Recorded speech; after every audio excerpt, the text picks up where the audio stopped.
Hey everyone, I'm Stephanie, and I believe that all readers should read children's literature, especially adults.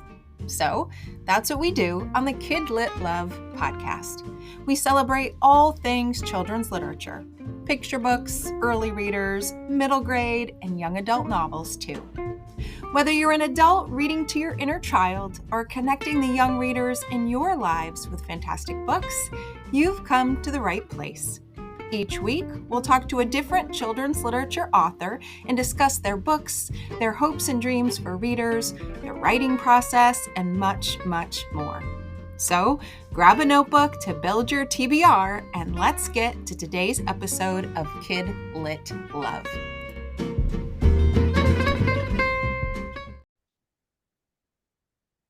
Hey everyone, welcome back to the Kid Lit Love podcast. I'm Stephanie, your Kid Lit loving host, inviting you to another conversation with a children's literature author. Today, I'm talking with Maria Marianayagam, all about girl power. Her newest picture book, The Amazing Power of Girls, was just released on June 4th, and it is amazing. We will talk about why, but first, Maria, welcome to the Kid Lit Love podcast. I'm so glad you're here. Thank you so much for having me, Stephanie. I'm so happy to be here. I am so excited because honestly, I had chills when I read your picture book, The Amazing Power of Girls, like literal chills. And I know that this is a picture book. I know that is written for young readers, but this is a book for women of all ages everywhere to literally remind them what a force each and every one of us is. I cannot wait to jump into that book to talk about the amazing, unique structure, all of the things. But first, I would love for you to introduce yourself to readers, to listeners, if you will, and your journey to writing books for children. Sure. So, my background is actually in engineering, which is what inspired The Amazing Power of Girls. And I worked as an engineer for about 10 years. I had a lot of positive STEM role models. And for listeners that don't know what STEM is, it's science, technology, engineering, and math. So yeah, I had a lot of STEM role models growing up, and I loved math and science, and so I decided that I would pursue this career in engineering. Um, but at the same time, really loved writing, and I really loved that creative process as well. And I remember in school, like teachers kind of saying, like, this is good. Like, you should keep at it. Um, but our society kind of makes us pick, like, which one are you? Are you arts or are you science and Yes. math? And so I pursued science and math, and even within my engineering roles, I just loved the communication aspect of it. Like, it was just one of my favorite parts. I always say, like, I just wish we could go back to the time of like Michelangelo, where you could be like an engineer and an artist and an astronomer, and you could be all the All things the things. at the same time.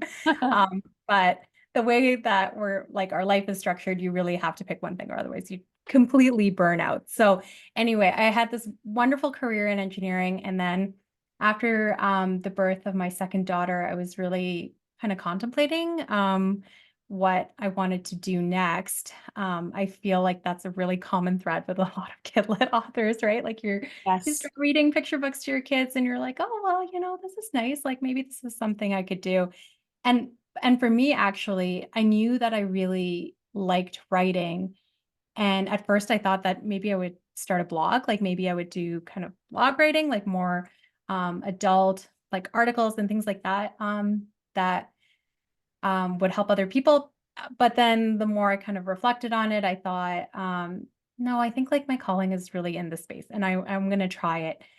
And so, with the blessing of my husband, and I know that that's a privilege, that, like, I had the opportunity to actually just try doing this. Um, I started writing, and it was not good. You think it's going to be like really easy. Well, and I mean, everyone does, right? Like, oh, it's going to be like, I can do this. Um, and yeah, no, it was not good. And I probably queried way too early. But I was really fortunate. The first agent I ever queried gave me feedback. Like she responded right away and she gave me feedback. And I realize now how rare that is for Mhm. someone to respond at all, let alone to give you feedback. Mhm. And she was like, I would have really liked if this writing was a little bit more lyrical. And I was like, well, I don't know what lyrical means. So, Well, you and which sure is did funny because now it's, yeah, because now it's such a big part of the way that I write. Um, but it was just what I needed. It was just what I needed to understand, like, okay, well, you know what? I need to understand what this is. And I really need to start focusing on what the craft is of writing picture books, and then it moved on to board books and other formats. And so I started taking a ton of classes and courses. And I think we're really fortunate in the Kidlit space that there are so many available for creatives to learn. And with just the way we're set up now, and I think the pandemic even made this more true, like there's so many virtual opportunities. And so it was really in the pandemic that I was starting to write. So I just had lots of really great opportunities to learn. And so then, it started getting better. The writing started getting better, and I queried, and I was really fortunate to sign with my agent, who sadly is no longer my agent because she left the business earlier this year.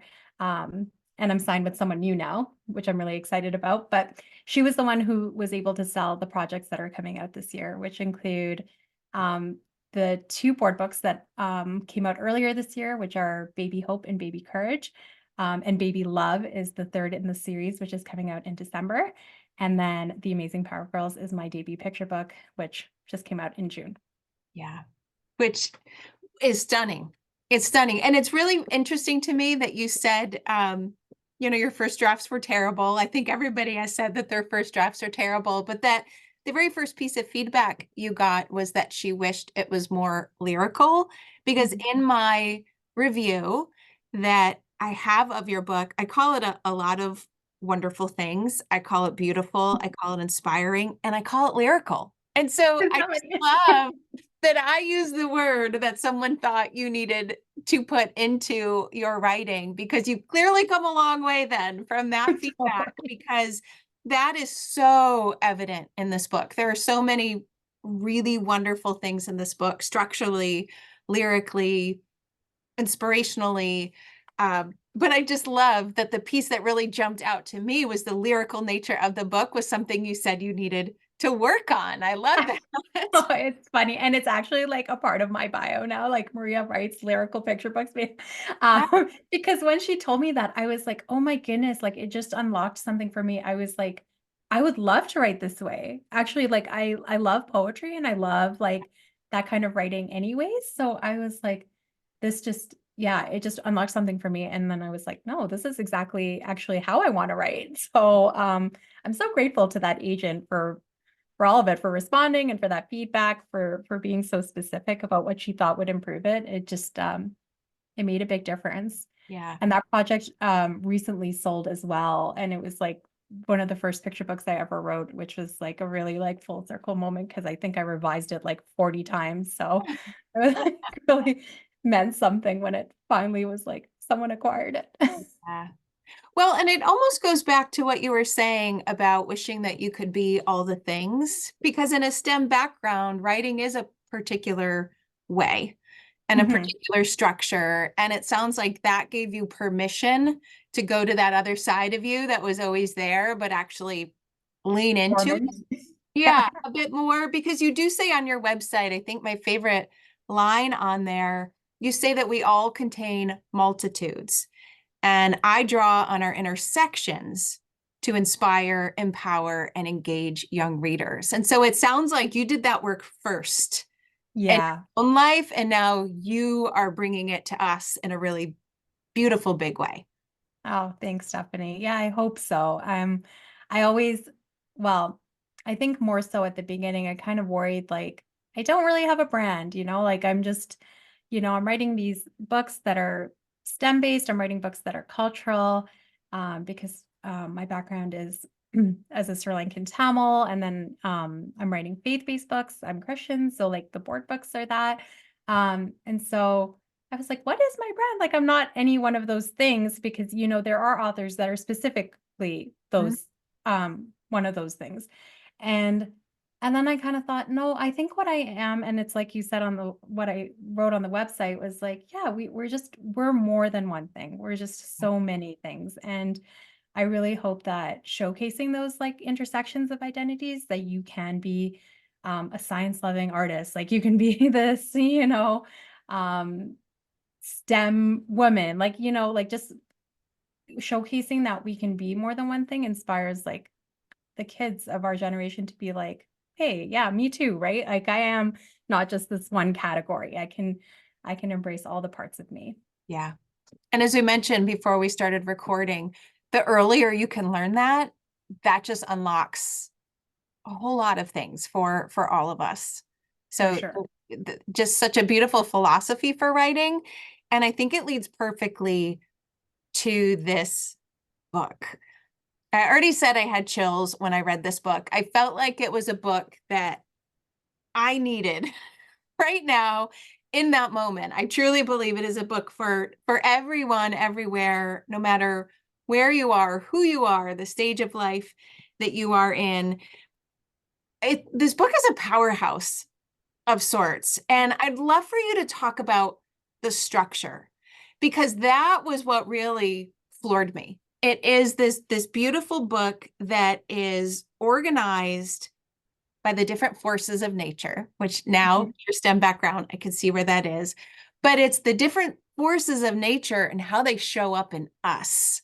Mhm. In that process of talking about each force, you have these beautiful, bold, almost like affirmation statements that start each section. And oh gosh, it just drew me right in. So I'm going to stop talking. You tell listeners and readers about the structure and how that came to be, because I haven't seen anything like it. And I think it is gorgeous in so many ways. Oh, thank you so much. This is like just the highest compliment. So I really appreciate it.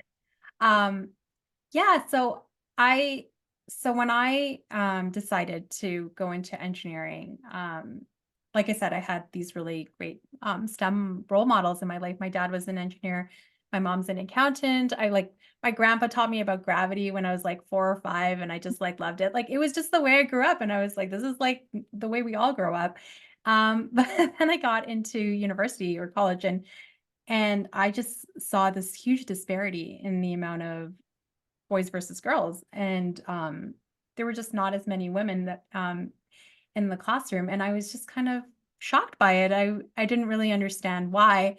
And then the further you kind of dig into it, you realize that it's actually a thing. Like, girls really don't feel like they're smart enough to pursue science and math, and they just think it's this really hard thing, and boys have this inherent confidence that they can do it. um, and so I wanted to change that. Like, so when I started writing these books, I was like, okay, well, you know, I'd love to write a book about empowering girls to pursue STEM while also kind of like teaching them a little bit about science, like kind of getting them primed with concepts like the forces of physics, which are so key when you want to pursue a career in science or engineering. So yeah, so I don't know how it fully came to me, but I thought I love the line, I am a force, right? Like I am a force, I'm a force to be reckoned with. And then I thought, well, what if you actually were a force? Like, what if you were actually gravity or buoyancy or friction or magnetism? Like, what would that look like? And almost like personality profiles, like Mhm. gravity would pull you in and buoyancy would lift you up, and friction would like protest and like stand up for what um is right. And so I envisioned this like cast of like diverse women that were all these different forces, and that each sentence and each line in the book would actually explain what the force is, while also at the same time describe the qualities of what a woman could be, a girl could be as well. And so yeah, it was it was tricky, and it's also in like kind of it's in rhyme. I call it kind of a more of a loose kind of rap rhyme like because it's kind of like something that you can kind of like repeat to yourself, like and hopefully like as a mantra, as a rap, like as something that can kind of like boost you up. Um, so yeah, like it took some time to be able to come up with the lines to be like, okay, well, like, cause every line has to describe both.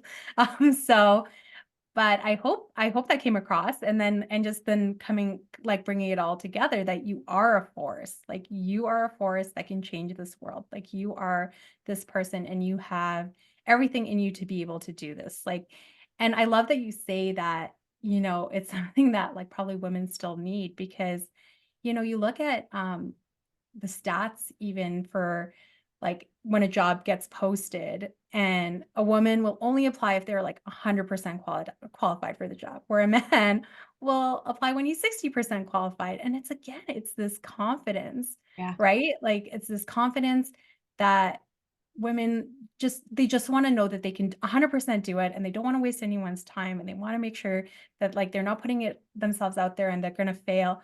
But I can assure all girls and all women that if I could do it, you can do it. And like, really, it's just about believing in yourself, Yeah. right? And having and feeling empowered to do so. And in doing a bit more research about women in STEM, that was actually one of the things that it said that like if girls could just feel powerful doing STEM and feel believe in their own potential, they're actually more likely to pursue a career in STEM and stay in it. So Yeah. I'm hoping that this book will be that kind of like primer, that young primer to get you there. It is. It definitely is. I think that was kind of the magic in the book is that it did have a STEM focus, right? It was about the forces. You did learn in a really beautiful way about the different forces of nature. But then you also learned how, as you said, how that could show up in a character traits or in characteristics of how we actually embody each of those forces and not just one but all Right. of them in Right. all sorts of different ways. So by the time you're done turning to the last page, you're like, heck yeah, this is me. It's like I am this. I am this. I am gravity. I am buoyancy. I am high friction. I am magnetism. And it's like a hype up book. By the time you're done, you feel like I totally got this. Like Right. there is nothing I can't do. And there's one line towards the end. It says, come at me with all your might, and I'll come back with equal fight. And it's just this girl power that you feel it, like you feel the bubbles Yeah. in your chest. The structure's brilliant. It's just Oh, brilliant. And yes, it's STEM, but yes, it is just affirming who we are even if we don't believe it, this book just shows you, and we haven't even talked about the pictures, the beautiful pictures that oh just my bring it to gosh. life, that show you each one of us is capable of all these things, which I love how it loops back to your philosophy of writing in so many different ways. Totally. And I think this book definitely wouldn't be what it is without Skylar White's illustrations. Like they're just breathtaking. Like they are a masterpiece in and of itself. Like she just did such an amazing job conveying both aspects, like the science part, but as well as like the personality aspects on each spread. It was just beautiful. And just for that one line that come at me with all your might and I'll come back with equal fight. Like that's the third law of like through Newton's law. And so like again, it was like it's like a sentence, like it's just a regular sentence about, a girl being empowered, but it's still a science concept. So Yes, it was just I love trying that. to like sneak in all that science while still kind of talking about just feeling really empowered.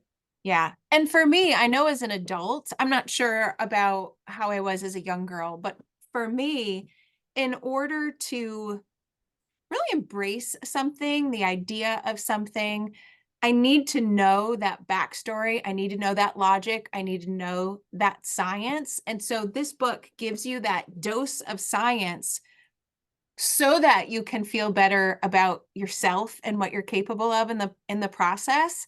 So I think for a lot of readers, it does both, and it'll have an entry point for the reader who takes the science way in, for the reader who takes Totally. the girl power way in, and the reader who wants to see them come together.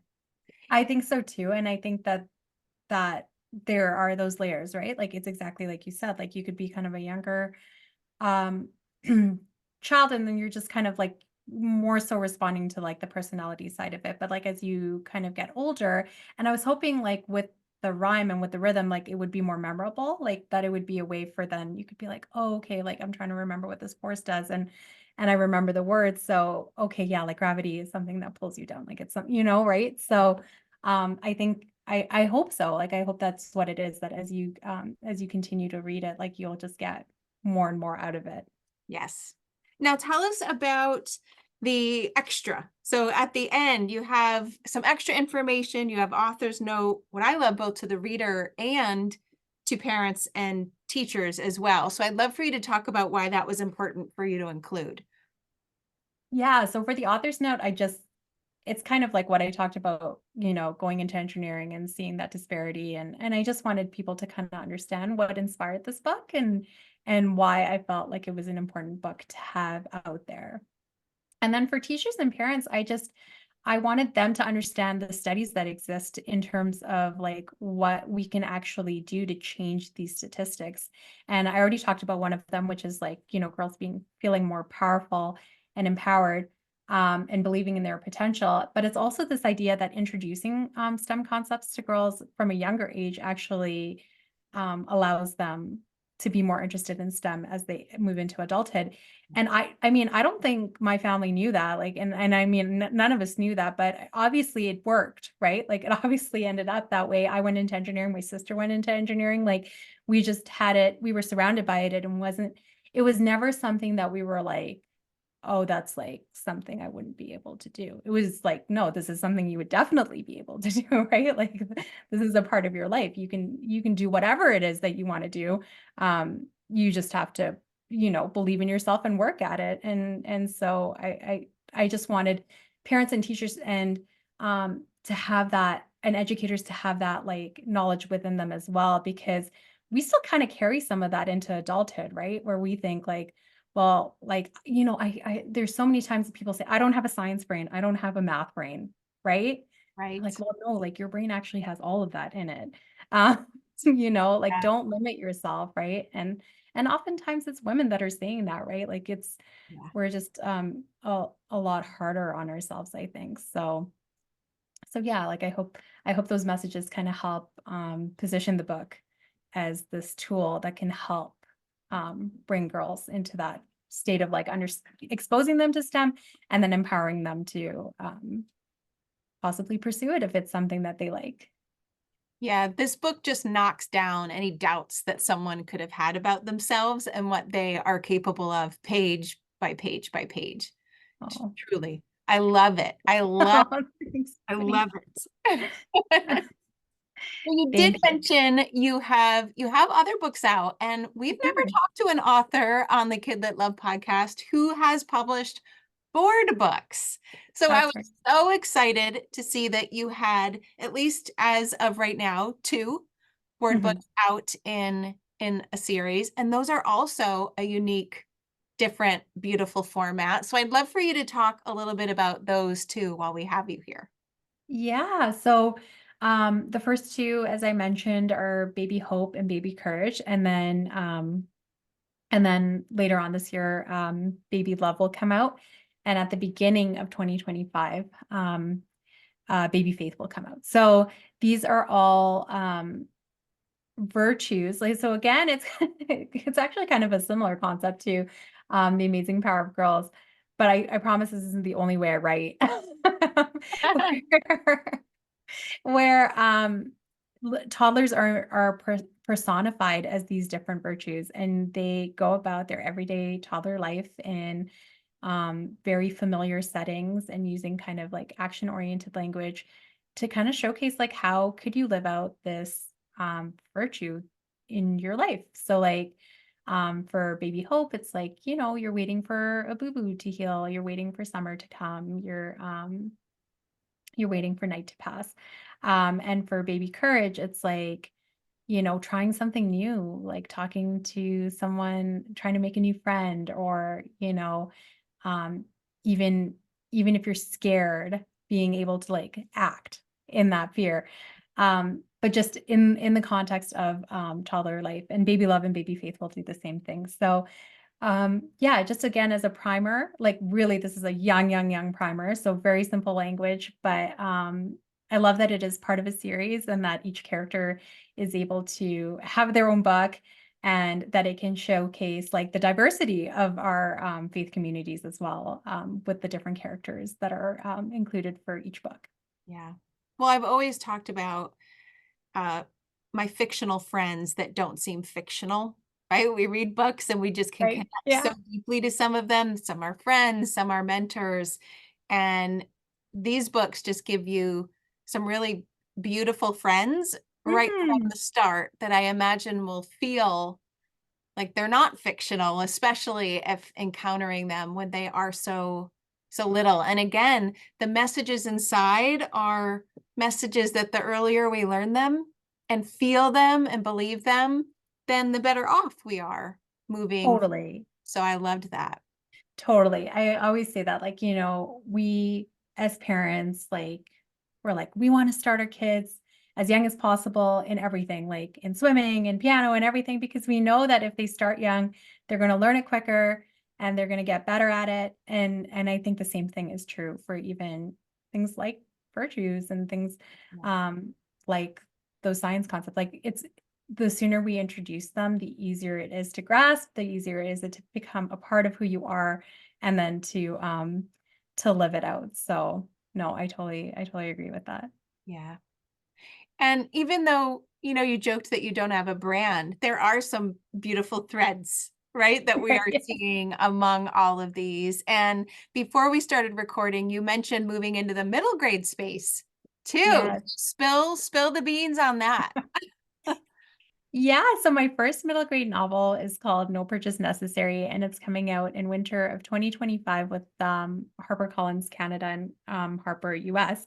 And it's about a boy who wins a prize in a stolen chocolate bar and basically has to navigate his decisions after that. And in the context of whether to claim the prize or not, and under the watch of his like pretty strict immigrant parents. So it's I loved writing that book. It's like a love letter to immigrant parents, but it's also touches on the grayness of morality and like how we can justify the decisions that we make, and but also just like the kind of wildness of like, winning something and something that's stolen, and and how would you go about making a decision in that situation? So yeah.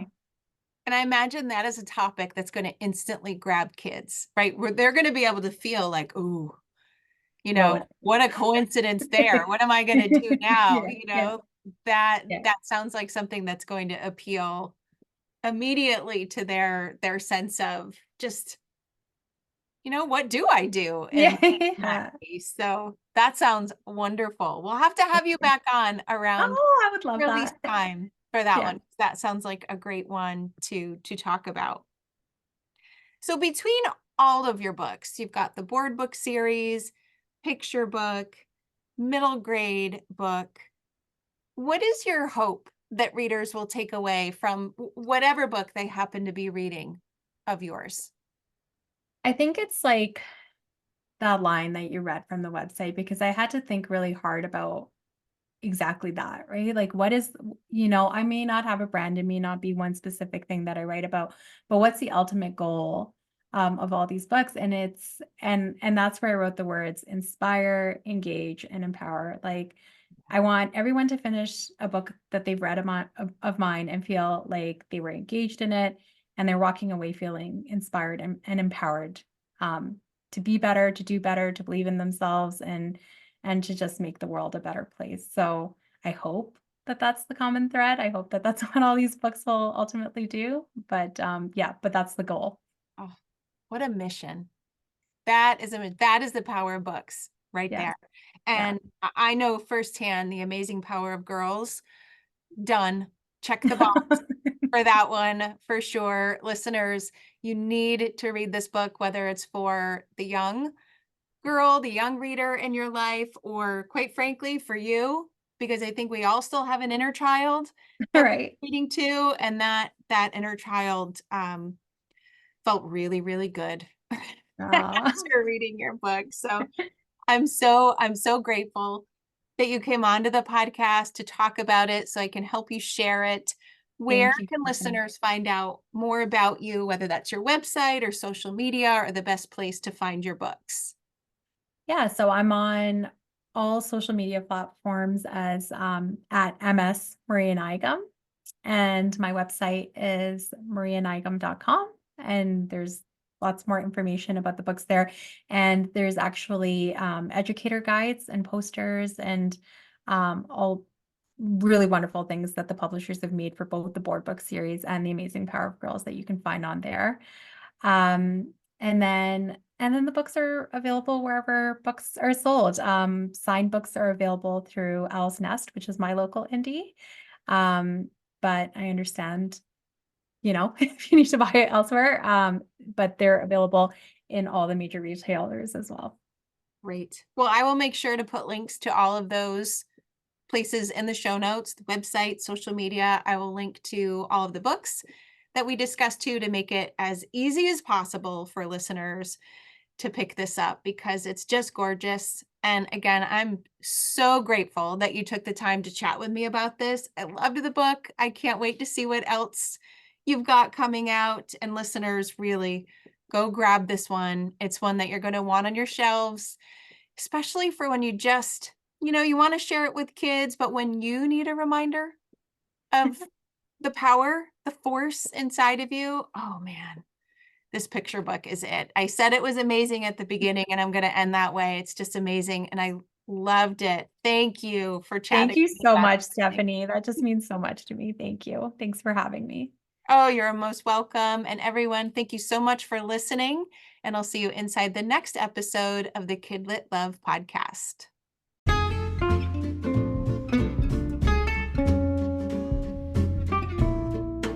Thanks for listening to today's episode of the Kidlit Love podcast. You'll find links to all the books, resources, and ideas mentioned in the show notes at alitlife.com. And if you want more, you might like to listen to my other podcast called Get Literate. It's a podcast that explores all things books and reading, notebooks and writing, and everything in between to build a life you love. One more thing. If you love what you listened to today, please take a moment to rate and review the podcast or take a screenshot of the episode and text it to a bookish friend. This helps the podcast grow and builds our bookish community of kid lit love. Thanks for listening.